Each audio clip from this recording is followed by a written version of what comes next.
Are men and women different? Do many people experience conflict when they have to fill out forms and they can only circle one of M or F? Most people don't. Although in Harvard now they do let you there's always another square that lets you choose to not reveal this piece of information. Okay, because it might create gender bias. But for most of us, we know who we are. The external differences between men and women are apparent and don't require discussion.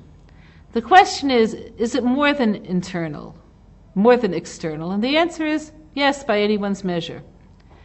How do you know how people think and feel? So the answer, the Vilna Gaon would have said, by how they speak.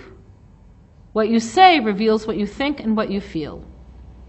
In virtually every test that was ever given in which men and women participated, it was discovered that their speech patterns are not the same. Some of you may have seen some of Deborah Tannen's stuff. The reason we speak differently, and the differences are pronounced. Women speak about relationships more predominantly than men do. Men speak about solutions more predominantly than women do. Women will talk about us and we. Men will talk about me and you. All of these are reflective of different ways of thinking. You could argue that it's all societal. But then again, who's society? Society is people. There's no wicked witch out there called society. But beyond that, there's something more basic. Nobody would question but that the mind lives in the brain. If you were to say that men and women think identically, you would have to say that their brains should be absolutely identical, which is not the case.